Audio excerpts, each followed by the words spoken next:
तो आपको बता दें कि एक बार फिर तनाव अपने चरम पर है। इजरायल और फिलिस्तीन के बीच जारी युद्ध में एक नया विवाद खड़ा हो गया है। हमास के कमांडरों के नाम से कुछ बेहद भड़काऊ और विवादित बयान तेजी से वायरल हो रहे हैं। दावा किया जा रहा है कि इन बयानों में दुनिया भर के गैर मुस्लिमों के खिलाफ हिंसा की बात कही गई है। लेकिन सबसे बड़ा सवाल यह है कि ये बयान सच है या फिर जंग के बीच में ये फैलाया जा रहा है कोई प्रोपेगेंडा। क्या इस युद्ध को जानबूझकर धार्मिक रंग दिया जा रहा है या फिर इसके पीछे छिपी है एक लंबी राजनीतिक और ऐतिहासिक कहानी। देखिए।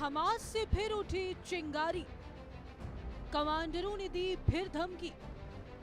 सिर्फ फिलिस्तीन नहीं, हर गैर मुस्लिम को मारना है। यहूदी ईसाइयों का पीछा करेंगे।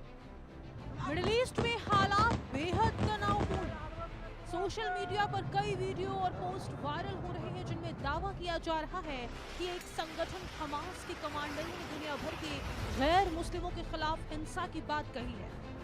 लेकिन सबसे बड़ा सवाल यह है कि क्या यह दावा पूरी तरह सही है या फिर यह एक अनवेरिफाइड और भड़काऊ जानकारी है।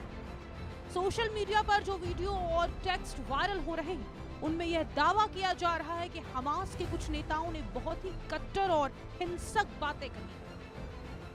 इन पोस्ट में कहा जा रहा है कि गैर मुस्लिमों को लेकर नफरत फैलाने वाली बातें कही गई, लेकिन अभी तक किसी भी अंतर्राष्ट्रीय एजेंसी या स्वतंत्र जांच में इसकी पुष्टि नहीं हुई है।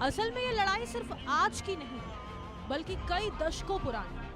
हमास और इजराइल के बीच जो तनाव जमीन, सीमाओं और राजनीतिक अधिकारों को लेकर, फिलिस्तीन लंबे समय से एक स्वतंत्र देश की मांग करता रहा है, जबकि इजराइल अपनी सुरक्षा और ऐतिहासिक दावों को लेकर अपनी स्थिति बनाए हुए।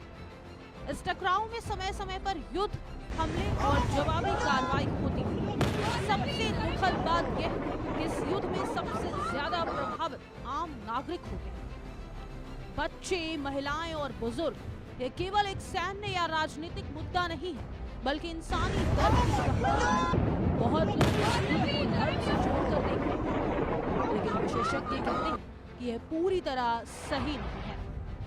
यहूदी और ईसाई धर्म दुनिया के बड़े धर्म हैं जिनके करोड़ों अनुयायी अलग अलग देशों में शांति से रहते हैं। यह संघर्ष धर्मों के बीच नहीं बल्कि राजनीतिक और क्षेत्रीय विवादों के कारण है। लेकिन कई बार इसे धार्मिक रंग देकर पेश किया जाता है जिससे गलतफहमी और नफरत बढ़ती है।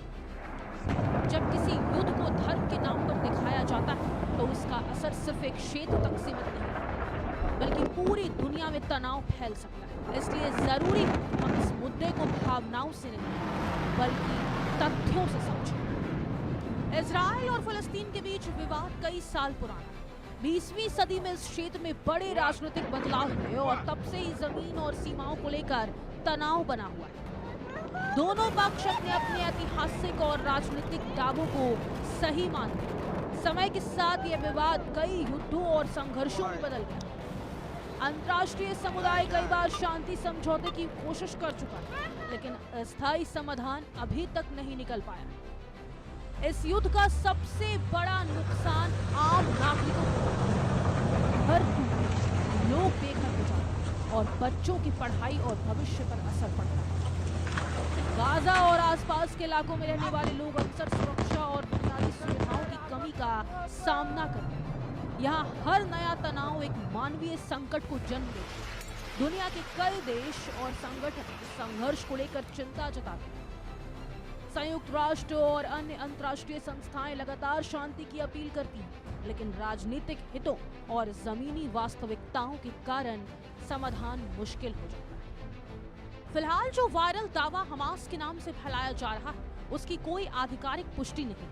यह जरूरी है कि हम इस पूरे मुद्दे को धर्म के नजरिए से नहीं, बल्कि राजनीतिक और ऐतिहासिक संदर्भ में समझें। शांति, संवाद और सही जानकारी इस तरह के संघर्षों का असली समाधान है। Report India news. और ईरान युद्ध के बीच इजरायल को बड़ा झटका लगा है। इटली ने